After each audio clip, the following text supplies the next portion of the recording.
Bismillahirrahmanirrahim. Assalamualaikum warahmatullahi wabarakatuh.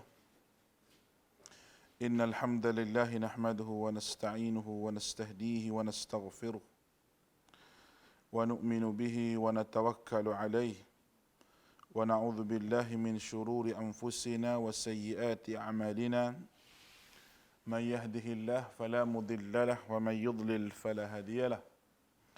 أشهد أن لا إله إلا الله وحده لا شريك له وأشهد أن محمدا عبده ورسوله اللهم صل على محمد وعلى آله وأصحابه ومن تبعهم بإحسان إلى يوم الدين على الله توكلنا اللهم فقهنا في الدين وعلمنا التأويل واهدنا إلى سواء السبيل ربنا زدنا علما وارزقنا فهما اللهم ارفع عنا البلاء والوباء والربا وسوء الفتن ما ظهر منها وما بطن.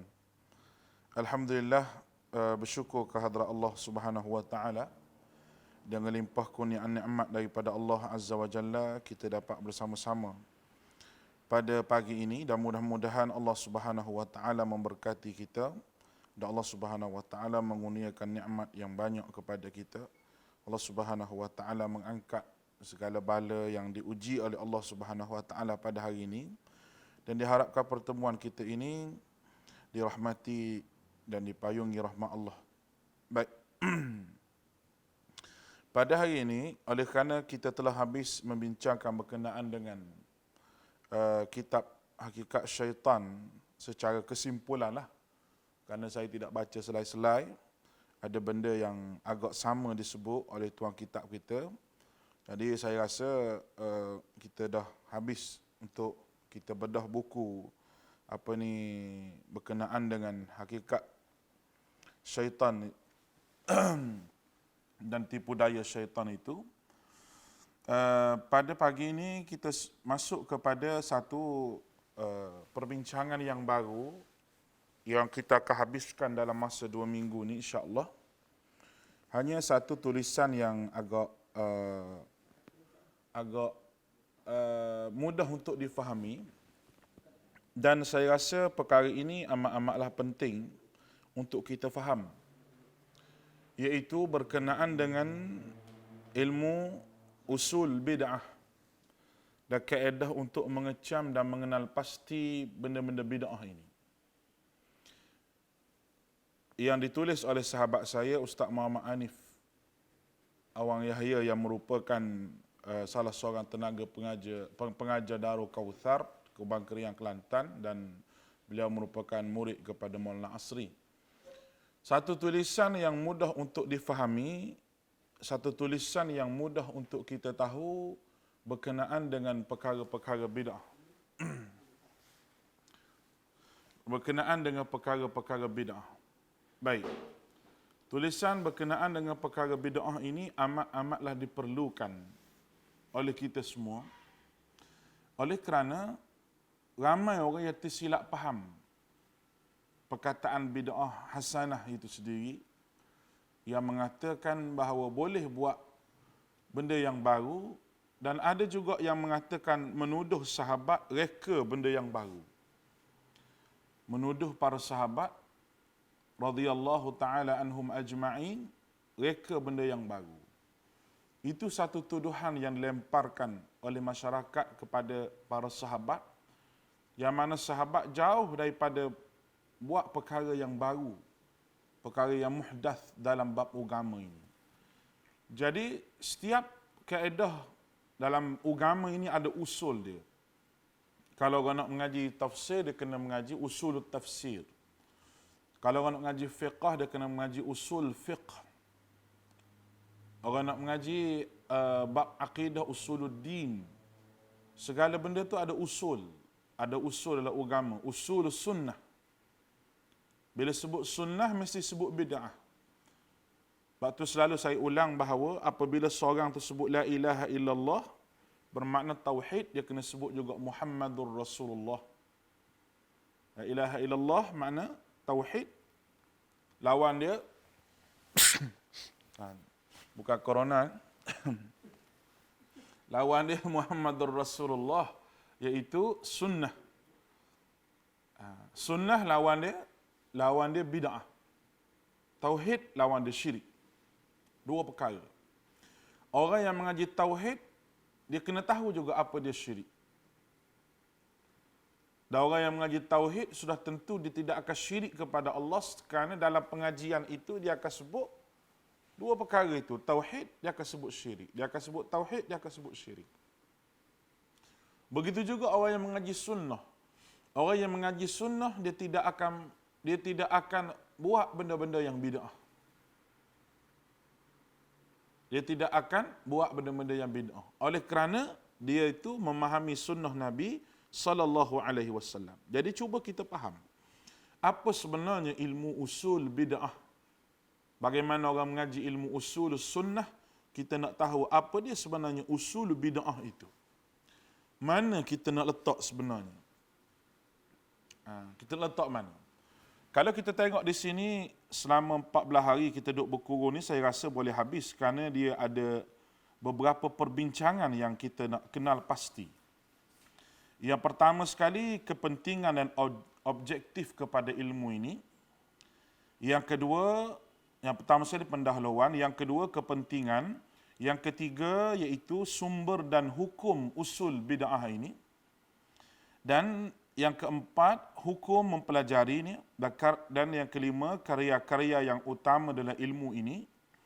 Yang keenam, kewajipan berpegang dengan sunnah Nabi.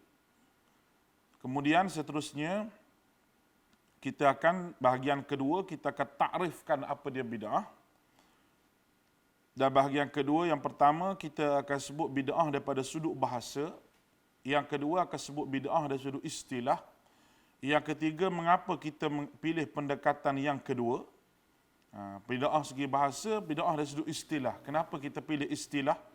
Yang keempat, penggunaan bid'ah oleh Sayyidina Umar. Perkataan yang digunakan oleh Sayyidina Umar, inilah bid'ah yang baik. Apa dia sebenarnya yang Sayyidina Umar nak sebut? Yang kelima, pembahagian berkenaan dengan bid'ah. Dan bahagian yang ketiga, dalam risalah kita ini, ada prinsip-prinsip tentang bid'ah. Prinsip yang pertama, agama ini sempurna dan tidak akan dapat menambah ataupun berkurang. Prinsip yang kedua, pahala ittiba' dan bukan ibtida'. Prinsip yang ketiga, ittiba' dalam melakukan dan juga meninggalkan. Prinsip yang keempat, ittiba' sahabat sebahagian daripada agama. Prinsip yang kelima, setiap rekaan adalah bid'ah, maka mereka itu larangan dan penolakan. Dan prinsip yang keenam, setiap bid'ah adalah sesat, dan pecahan kepada prinsip itu, kita akan pecahkan tidak ada bid'ah hasanah dalam agama, tidak ada bid'ah makruh. Dan prinsip yang ketujuh, beramal mengikut kefikiran semata-mata adalah sesat. Prinsip ke-8, ucapan dan amalan tuan guru bukannya hujah. Prinsip ke-9, tersebarnya sesuatu ibadah tidak menunjukkan keharusannya. Dan prinsip yang ke-10, apabila suatu perkara berlegar di antara sunnah dan bid'ah. Prinsip yang ke-11, asal ibadah dalam ditegah ataupun tauqif. Dan prinsip yang ke-12, mengkhususkan ibadah dan amalan yang mutlak dan umum adalah bid'ah. Baik. Lebih kurang 12 prinsip dan 3 perenggan tajuk besar yang kita akan bincangkan, dan insya-Allah saya cuba ringkaskan supaya tuan-tuan dapat memahami apa dia ilmu usul bid'ah ini. Dan saya minta tuan-tuan share kepada grup yang ada dalam Facebook tuan-tuan tu, share kepada sesiapa sahaja supaya kita memahami sebenarnya apa pertelingkahan bid'ah yang berlaku ni. Saya pernah mengajar kitab ni satu masjid di Selangor, kuliah muslimat. Saya mengajar muslimat di situ hampir 4 tahun sebelum daripada tu mengajar kitab Sakaratul Maut. Tak ada masalah, tak ada halangan.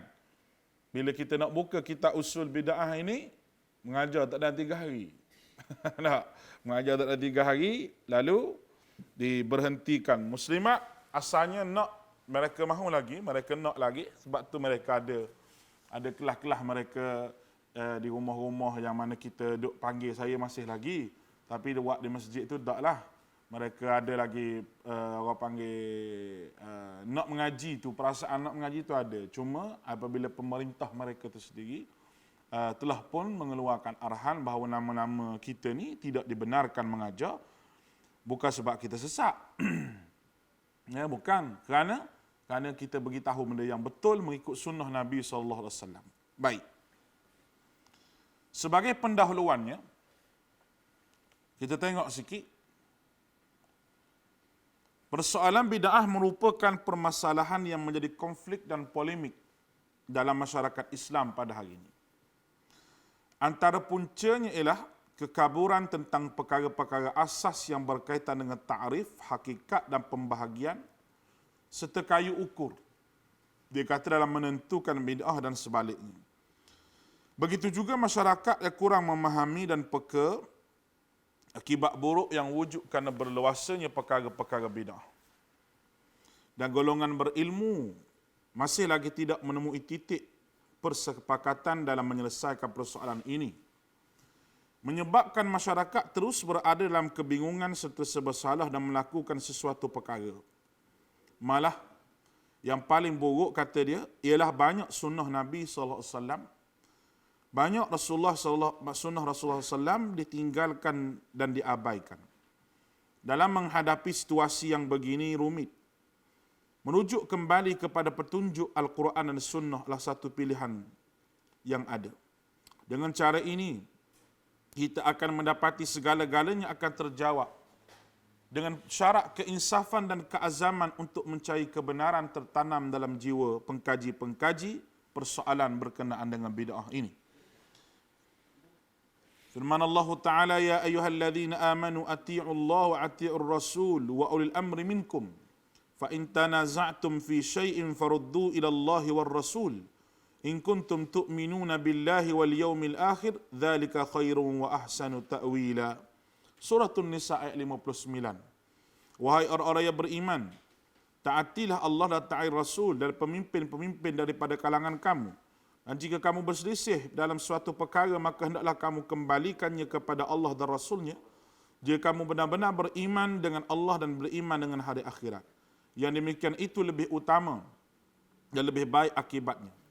Dalam ayat ini Allah Subhanahu wa taala menjelaskan bahawa wajib mentaati Allah dan Rasul, iaitu Al-Quran dan Sunnah secara mutlak, di samping mentaati pemimpin sama ada di kalangan pemimpin politik atau pemimpin dalam soal ilmu yakni para ulama. Bagaimanapun ketaatan kedua jenis pemimpin tidak mutlak dalam batas ketaatan kepada Allah dan Rasul. Dan jika terdapat perkara yang kamu perselisihkan di kalangan masyarakat, maka jalan terbaik untuk menyelesaikan berpandukan kepada Al-Quran dan Sunnah. Baik. Sebagai pendahuluan pada perenggan yang pertama ini, itu persoalan bid'ah menjadi konflik dia kata di kalangan masyarakat. Betul. Memang menjadi konflik yang besar. Yang kadang-kadang apabila kita sebut bid'ah ni, setengah daripada orang tidak suka dan tidak gemar. Sehingga kita terpaksa guna bahasa lain. Kita kata Nabi tak buat tu, lain sikit bunyi. Kita kata yang ni Nabi tak buat, oh tu Nabi tak buat. Tapi kalau kita kata hak ni bid'ah, Wahabi kau dia. Mesti dia kata gitu. Sebab yang suka sebut bid'ah ni bagi dia adalah golongan Wahabi. Sebenarnya tidak begitu. Kerana perkataan bid'ah itu datang daripada Nabi kita Muhammad sallallahu alaihi wasallam sendiri. Baik. Dan yang menjadi polemik di kalangan masyarakat, dia kata kita hendaklah cari kebenaran. Dan kebenaran ini akan terjawab dengan baiknya apabila kita semua ini berlapang dada menerima dan mengkaji persoalan bid'ah ini. Maknanya, ilmu ini tidak akan melekat bagi seseorang yang mempunyai ketaksuban dalam jiwa dia. Ramai-ramai yang menonton ni, lebih kurang dari 150 lebih ni, kena buang sifat taksub. Bukan saya sebut ni ada benda yang diterima bulat-bulat, benda yang kena kaji. Semua orang sebut ni kena kaji. Dan kita sama-sama kaji pada pagi ini supaya kita menerima dengan penuh keyakinan bahawa itu merupakan salah satu daripada ilmu sunnah Nabi SAW. Apabila kita mencari sunnah Nabi, dalam keadaan kita meletakkan ketaksuban dalam jiwa kita, apa yang berlaku iaitu kita tidak akan jumpa kebenaran. Sebaliknya ketaksuban itu menguasai diri kita. Apabila ketaksuban ghulu dan melampau itu menguasai diri kita, akhirnya kita mudah terjerumus dalam perkara-perkara yang disebut sebagai takabbur, yang disebut sebagai sombong, lebih teruk mendustakan kebenaran. Kadzdzaba bis-sidqi idz ja'ah, Allah Taala sebut. Mereka mendustakan kebenaran, as-sidq, benar, apabila benda itu datang kepada mereka. Maknanya dalam hati mereka itu ada satu sikap ketaksuban yang menyebabkan kebenaran itu tidak masuk dalam jiwa mereka. Baik, kita tengok lagi.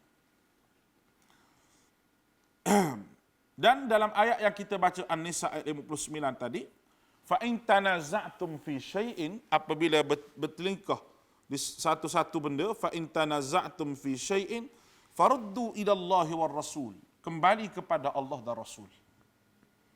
Maknanya apa? Kembali kepada Al-Quran dan Sunnah. Rasul itu makna sunnah. Dan benda sunnah itu adalah benda yang disebut oleh Nabi SAW sendiri. Alaikum bisunnati, contohnya.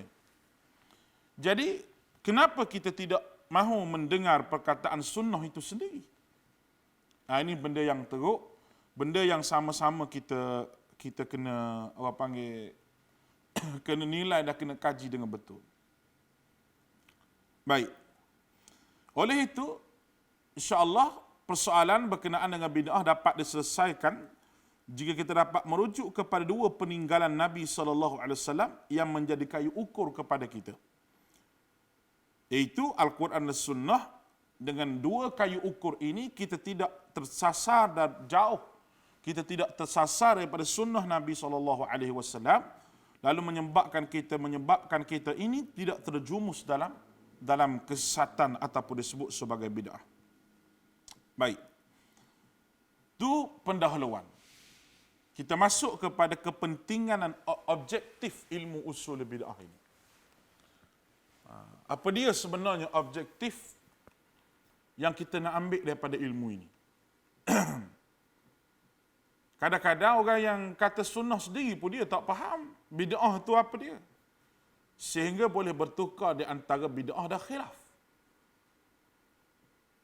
Jadi, orang yang buat bid'ah, kadang-kadang dia pun tak faham dia buat tu. Di atas dasar apa dia buat tu. Mungkin dia lawan itu kerana dia tak faham. Dan apabila dia memahami, mungkin dia tidak lawan. Mungkinlah apabila dia lawan juga dalam keadaan entah diberi hujah kepada dia, makna dia termasuk di dalam ayat yang saya bacakan tadi, iaitu mendustai kebenaran setelah kebenaran itu datang kepada dia. Baik. Kemudian, berdasar kepada Al-Quran dan Al-Sunnah, beberapa kaedah atau prinsip telah dibina untuk menyelesaikan persoalan bid'ah ini. Kaedah ini dinamakan sebagai ilmu usulul bid'ah. Ilmu usulul bid'ah. Ilmu usul bid'ah ini atau ilmu tentang prinsip-prinsip bid'ah merupakan ilmu yang baru disusun oleh ulama mutaakhir. Walaupun ianya sudah ada dalam khazanah penulisan ulama terdahulu. Halnya sama dengan ilmu usul fiqh. Walaupun dibukukan selepas zaman Al-Imam Syafi'i, ilmu usul fiqh sudah pun wujud digunakan pakai oleh para sahabat dalam mengeluarkan fatwa-fatwanya. Begitu juga dengan ilmu fiqh awlawiyat wal muwazzanat yang dipopularkan oleh Profesor Dr. Yusuf Qaradawi. Ilmu ini sudah terdapat asasnya dalam Al-Quran dan Sunnah Nabi SAW. Baik. Ilmu yang kita nak belajar ni, ilmu usulul bid'ah. Ilmu usul bid'ah ini adalah ilmu yang berteraskan persoalan bid'ah. Dan prinsip dia adalah untuk mengenal pasti masalah-masalah bid'ah dengan kita memahami. Dan halnya sama dengan ilmu usul fiqh. Walaupun tidak ada dalam zaman Nabi ilmu usul fiqh ini, dibuat ilmu usul fiqh untuk memahami kaedah pengeluaran hukum dalam masalah fiqh. dan disusun selepas daripada Al-Imam Syafi'i untuk mengeluarkan fatwa-fatwa tertentu. Bermakna orang yang nak alim dalam bidang fiqh fatwa, mesti dia alim dalam bidang usul fiqh. Di mana kaedah-kaedah fiqh telah menetapkan satu kaedah untuk mengeluarkan hukum. Macam mana cara dia? Apatah lagi apabila dia melibatkan hukum-hukum yang baru. Mesti diselesaikan dalam kalangan masyarakat. Dan mesti di sana ada orang yang alim ilmu usul fiqh. Begitu juga contoh dia bagi ilmu fiqh awlawiyat wal muwazzanat dikarang oleh Dr. Yusuf Qaradawi, iaitu ilmu untuk kita timbang di antara kuantiti ataupun kualiti. Fiqh awlawiyat al-muwazzanat itu ilmu yang kita bincang untuk kita nilai di antara kualiti dan juga kuantiti. Al-kam wal kaif. Kualitinya macam mana? Kuantitinya macam mana? Dan ilmu juga di antara dua mudarat. Kita nak timbang yang mana mudarat kecil untuk menyelamatkan mudarat yang lebih besar. Dalam kaedah pilihan raya contohnya.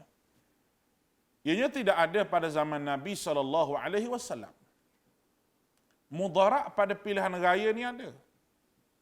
Contohnya bila kita masuk, kita taruhkan duit 5,000 dan jikalau undi kita tidak sampai kepada satu peringkat, dia panggil hapus deposit. Deposit itu dihapuskan. Duit kita tak dapat balik. Maka ada unsur judi dalam itu. Bagaimana? Adakah orang tidak menjadi wakil rakyat kerana di sana sistem nak masuk wakil rakyat itu ada sistem judi? Lalu mendapat pertanyaan daripada kalangan masyarakat umum. Di sana ulama fiqh telah mengeluarkan pendapat-pendapat usul mereka. Iaitu mudarat yang kecil sahaja yang berlaku, walaupun sama-sama mudarat, tapi mudarat kecil sahaja berlaku, nak banding nak menyelamatkan negara, contoh daripada orang perasuah ke penyangok ke apa ke yang disebut sebagai hari ini, bukan negara Malaysia ni saya sebut, ini cerita negara lain, cuma saya ambil contoh mengeluarkan hukum saja. Membuat mudarat yang kecil untuk menyelamatkan mudarat yang besar. Tutup masjid satu mudarat juga, orang tak lagi semaya jemaah. Tetapi kita nak mudarat lagi yang menyelamatkan mudarat yang lebih besar, itu mudarat berkenaan dengan nyawa. Di situ penilaian ilmu usul fiqh.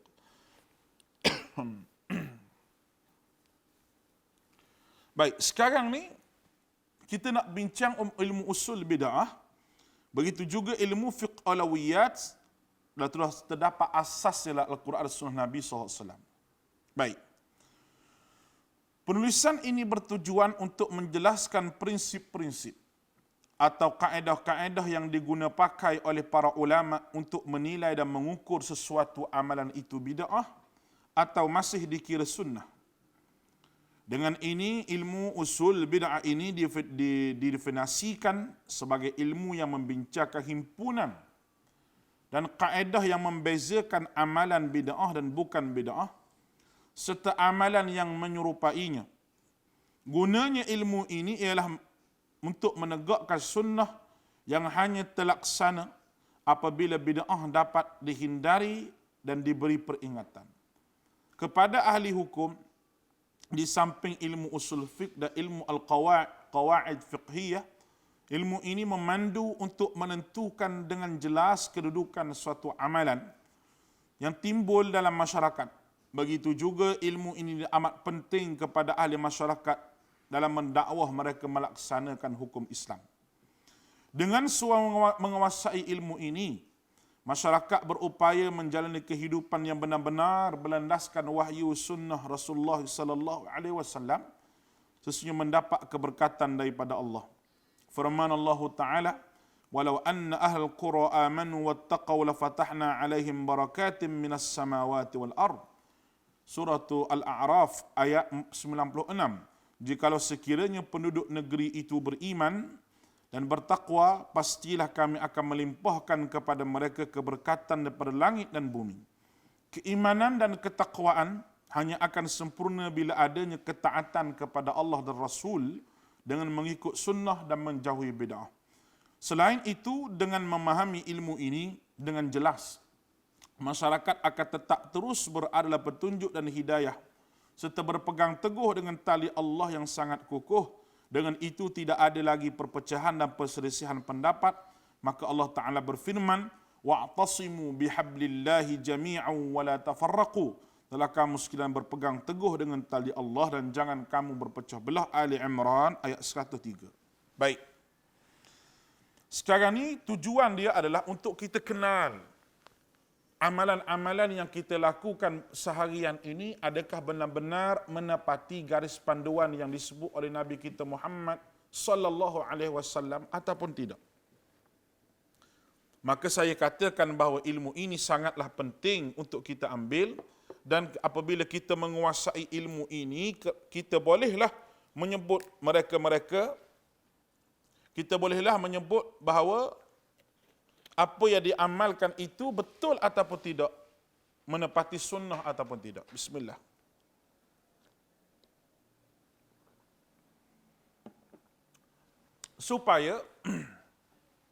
Supaya keadaan amalan kita ini, kehidupan kita benar-benar berlandaskan wahyu daripada sunnah Nabi SAW.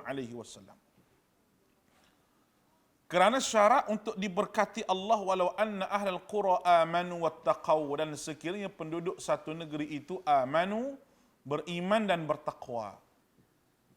Sekiranya penduduk satu negeri itu beriman dan bertakwa, amanu wattaqaw, la fatahna alaihim barakatim minas sama. Allah Ta'ala akan buka pintu langit, buka pintu bumi untuk mereka. Boleh nampak ni? Ini adalah satu benda yang penting untuk kita faham.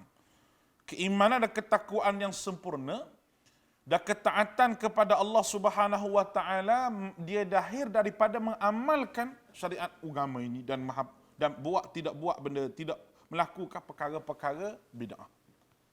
Dia akan datang benda tu. Keimanan dan ketakwaan tidak akan datang sama sekali apabila seseorang itu tidak berada di atas landasan sunnah Nabi SAW. Sebab tu saya sebut bahawa pentingnya untuk kita faham benda ni, tuan-tuan dirahmati oleh Allah. Dan ingatlah, kita mengaji ilmu usul bid'ah ini bukan kita nak bergaduh dengan sesiapa. Bukan kita nak berkelahi dengan sesiapa, tetapi kita mengaji benda ni adalah untuk sama-sama kita memahami dan sama-sama kita ambil pengajaran supaya benda ini kita ambil untuk kita duduk dalam keadaan untuk kita hidup dalam keadaan berlandaskan Al-Quran dan Sunnah Rasulullah sallallahu alaihi wasallam. Baik. Sumber ilmu usul bid'ah ini, ilmu ini disusun berdasarkan kepada prinsip kulli, keseluruhan, ia terkandung dalam Al-Quran dan As-Sunnah, di samping penghayatan dan pengamalan para sahabat selepas kewafatan Nabi SAW. Sumber dia adalah daripada Quran dan Sunnah Nabi. Dia bukan satu ilmu yang baru, tidak. Dia daripada ilmu yang bersandarkan kepada Al-Quran dan Sunnah Nabi SAW, dan macam mana para sahabat menghayati ajaran agama selepas kewafatan Nabi SAW. Karena di sana ada orang yang menuduh sahabat itu sebagai orang yang buat perkara bid'ah. Di sana amat-amatlah buruk perkataan mereka. Kerana telah pun menghina para sahabat dengan mengatakan para sahabat itu telah buat perkara-perkara yang bid'ah. Baik. Poin yang keempat dalam tajuk yang pertama ini, hukum kita nak pelajari dia. Ilmu ini wajib dipelajari oleh semua ahli hukum dan siapa saja terlibat dalam berperanan dalam masyarakat dan berperan dalam masyarakat seperti para imam, pemimpin masyarakat dan kepada umat Islam keseluruhannya. Ilmu ini adalah ilmu wajib fardu kifayah, namun jika tidak ada seorang pun pelajari maka hukumnya fardu ain sehingga ada yang mempelajarinya. Jadi ilmu usul bid'ah yang kita nak sebut ini adalah ilmu wajib fardu kifayah. Namun menjadi fardu ain apabila tidak ada orang yang mempelajarinya, kita wajib untuk belajar. Dan sesiapa yang bergelar pemimpin agama, imam atau pemimpin masyarakat ataupun orang awam. Orang awam macam kita ni. Penting juga. Kenapa? Kerana kita nak faham apa dia sebenarnya objektif yang Nabi sebut bid'ah dalam hadis Nabi itu. Apa sebenarnya objektif yang Nabi sebut bid'ah dalam hadis Nabi SAW itu. Baik.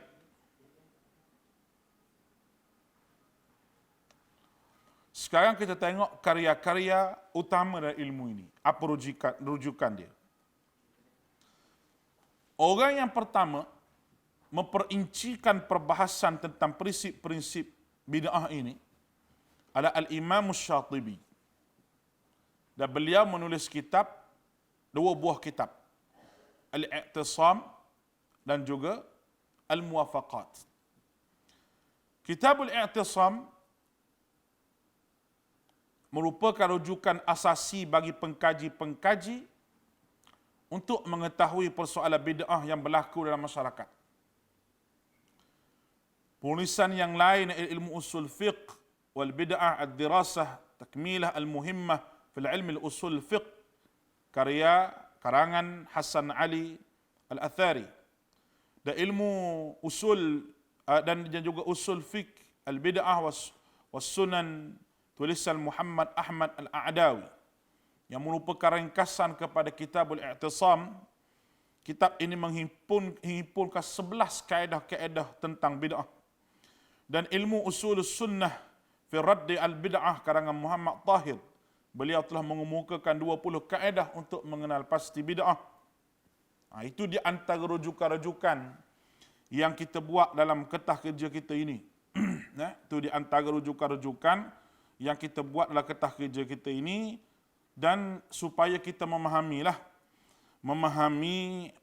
apabila kita faham betul-betul kaedah-kaedah yang saya akan sebutkan sebentar lagi, dan mungkin tidak sempat untuk hari ini untuk kita sebut berkenaan dengan objektif ataupun kewajipan berpegang dengan sunnah Nabi poin yang ke-6 dalam tajuk yang pertama ini. Cuma saya minta kepada tuan-tuan semua supaya sama-sama kita hayati dan sama-sama kita duduk dalam ruangan segmen 9.30 ni bersama dengan saya, dan insya-Allah esok kita akan tepat masa 9.30 kita akan mula. Dan sebab apa? Sebabnya amatlah penting untuk kita mengetahui benda-benda begini. Dan alhamdulillah apabila kerajaan tu kita duduk dalam rumah ni ada perlis mengaji hari-hari ada. Hari-hari ada perlis mengaji.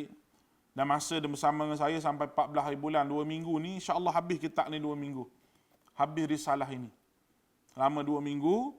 Dan semua ini adalah salah satu daripada inisiatif daripada pihak kerajaan, pihak Jabatan Agama Islam Negeri Perlis bersama dengan MAIB, bersama Jabat Mufti dan sebagainya, memberi ruang sepenuhnya kepada semua hadirin hadirat untuk sama-sama bukan sahaja kita tengok drama, tengok movie, tengok cerita hantu macam-macam.